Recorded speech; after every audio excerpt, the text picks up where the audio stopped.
But ഞാൻ ഈ വചനമെടുത്ത് ഒരാളെ കുത്തി ശുശ്രൂഷിച്ചാൽ ആസ് ഡേഞ്ചറസ്. എനിക്കതിനുള്ള അധികാരമില്ല. മനസ്സിലായോ? അധികാരമില്ല. അപ്പം ഈ അധികാരം എന്നിൽ ഫരമേൽപ്പിച്ച Bible was given to me to preach the word, make disciple. അതിൻ പ്രകാരം ജീവിക്കാനും ഡിസൈപ്പിൾസിനെ മേക്ക് ചെയ്യാനും പല ആൾക്കാരും മറന്നു പോകുന്നുണ്ട്. ചില ആൾക്കാർ സ്വയമായിട്ട് ജീവിക്കാൻ മറന്നു പോകുന്നുണ്ട്, പക്ഷേ ഡിസൈപ്പിൾസിനെ മേക്ക് ചെയ്യുന്നുണ്ട്. ചില ആൾക്കാർ രണ്ടും മറന്നു പോകുന്നു. ചില ആൾക്കാർ സ്വയമായിട്ട് ജീവിക്കുന്നുണ്ട്, പക്ഷേ ഡിസൈപ്പിൾസിനെ ഇത് സ്വന്തം ഇൻസ്ട്രക്ഷനും മറ്റുള്ളവർക്ക് ഇത് ഇൻസ്ട്രക്റ്റ് ചെയ്യാനല്ല, മറ്റുള്ളവർ പ്രസംഗിക്കാനാണ്. ഹോളി സ്പിരിറ്റ് ഇൻസ്ട്രക്റ്റ് ചെയ്തോളൂ മറ്റുള്ളവർ. മനസ്സിലായി? അപ്പം അപ്പോൾ അതേപോലെ തന്നെ നമ്മൾ ഇപ്പം ഒന്ന് കൊത്തി പ്രസംഗിക്കുന്നത് ശരിയായിരിക്കും, ജനങ്ങൾ ആഗ്രവേറ്റ് ചെയ്യുമായിരിക്കും. It doesn't matter when you are with the word of God. ആർക്കാ ലയബിലിറ്റി ഉള്ളത്? നമ്മൾ ദൈവത്തോടാണ് കണക്ക് പറയുന്ന ഓരോ വാക്കിനും നമ്മൾ ദൈവത്തിനോട് കണക്ക് പറയേണ്ടതാണ്. അതോ ചില സമയത്ത് എനിക്കിത് പേടി, ഞാൻ ഒത്തിരി വാചകം അടിക്കുന്ന ടൈപ്പ് വ്യക്തിയാണ്, ഒത്തിരി സംസാരിക്കുന്ന ടൈപ്പ്. എന്നോട് സംസാരിച്ച ആൾക്കാർക്കെല്ലാം അറിയാം. ഞാൻ 1 മിനിറ്റ് എനിക്ക് തന്നാൽ ഞാൻ അവരെ അവിടെ കുത്തിയിരുത്തി 5 മിനിറ്റ് അല്ലെ എൻജോയ് ചെയ്യിപ്പിക്കുന്ന ഒരു സംസാരത്തിൽ കൂടി ഇങ്ങനെ ചെയ്യുന്ന ഒരു വ്യക്തിയാണ്. അപ്പോൾ അതുകൊണ്ട് എനിക്ക് ഏറ്റവും കൂടുതൽ ലെസണായിട്ടുള്ള ഞാൻ പഠിച്ചതും ഓരോ വാക്കിനും വില കൊടുക്കണം. മാത്രമല്ല ഇതെടുത്ത ഒരാളെ കുത്തി പ്രസംഗിക്കാൻ പറ്റത്തുമില്ല.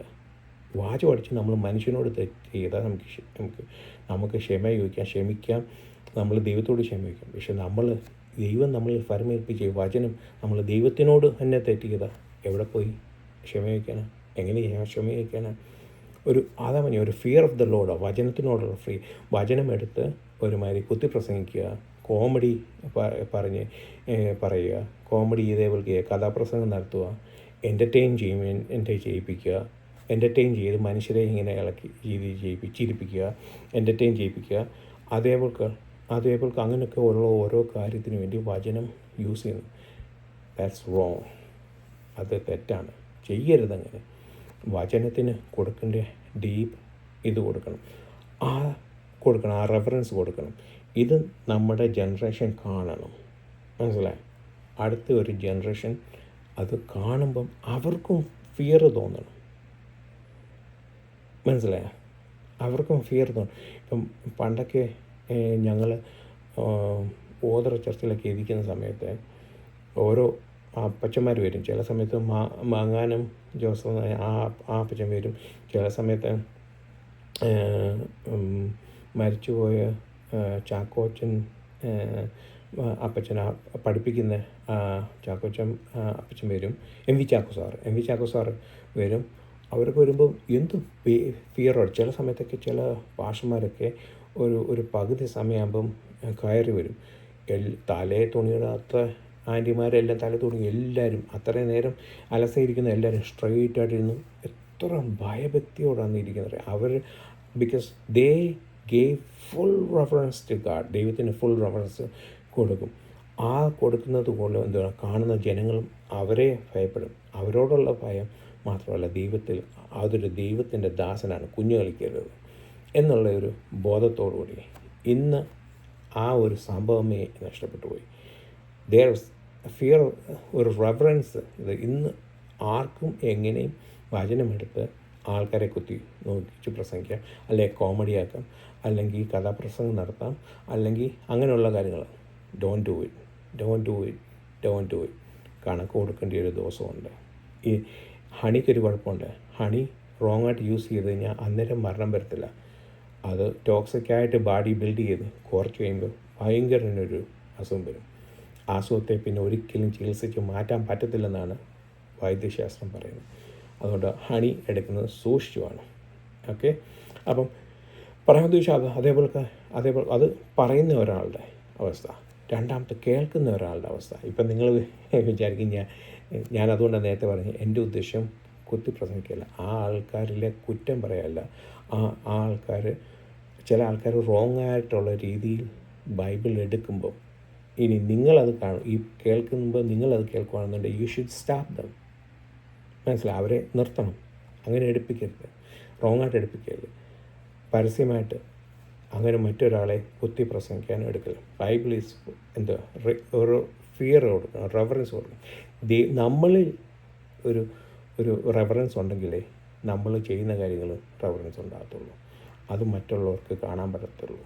മനസ്സിലായി? അപ്പം പറഞ്ഞതിൻ്റെ ഉദ്ദേശം, എൻ്റെ ഉദ്ദേശം ആരെയും കുത്തി പറയുകയല്ല, കുത്തി നോക്കിയല്ല.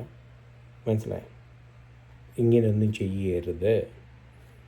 U should give reverence to God. Okay, അപ്പോൾ അത്രയും മാത്രമേ ഞാൻ ഇതിൽ നിന്ന് ഉദ്ദേശിക്കൂ. അതേപോലെ ഇത് പറയുന്ന ആൾക്കാർ, രണ്ടാമത് കേൾക്കുന്ന ആൾക്കാർ, നമ്മൾ പറയുന്ന ഒരു ആമേൻ പോലും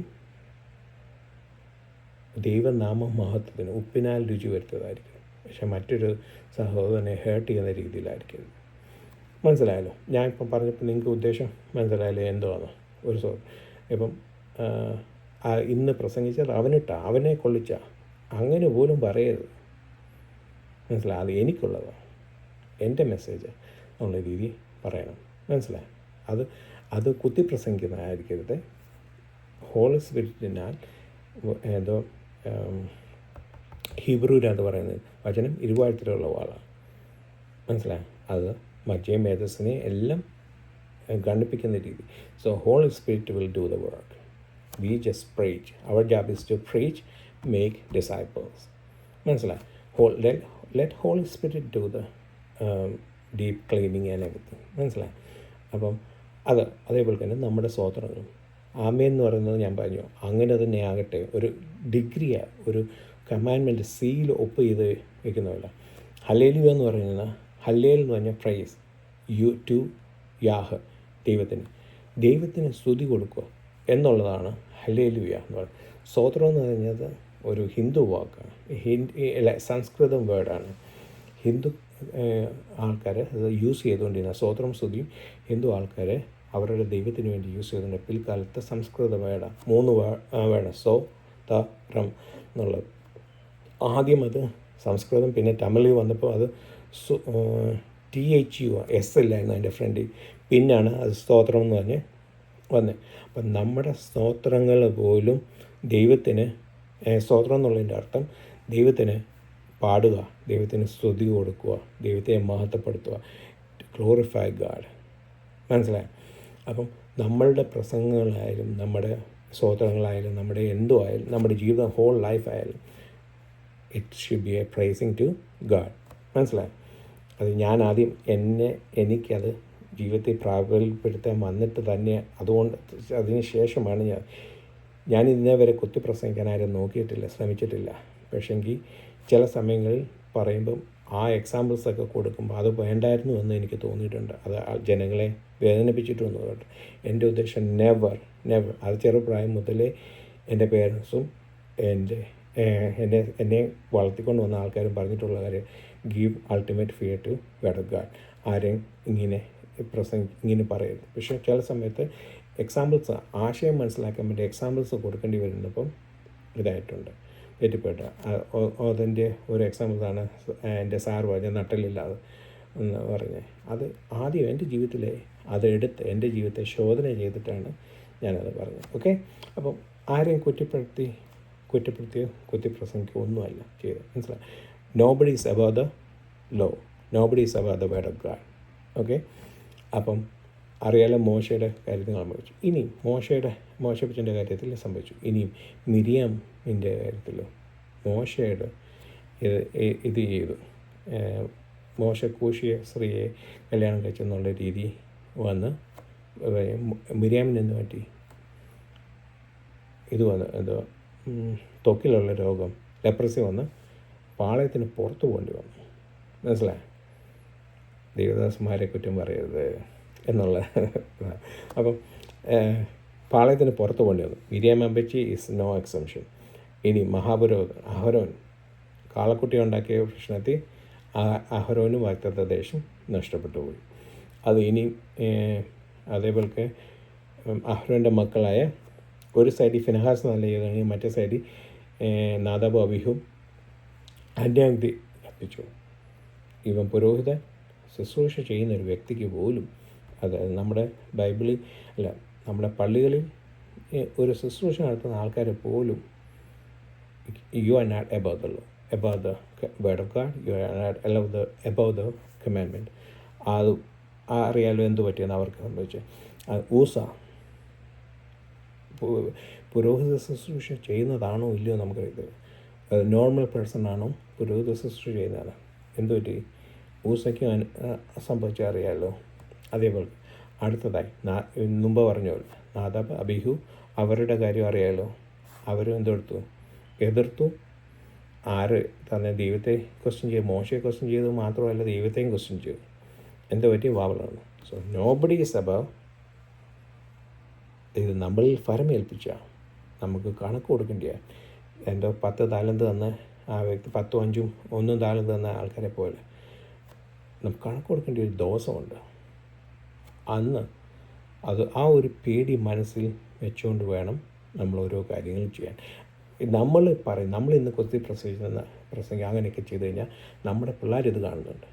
അവർ ഇതിൻ്റെ വേഴ്സായിട്ട് പിന്നെ നമ്മൾ അവരെ കുറ്റപ്പെടുത്തിയിട്ട് കാര്യമില്ല.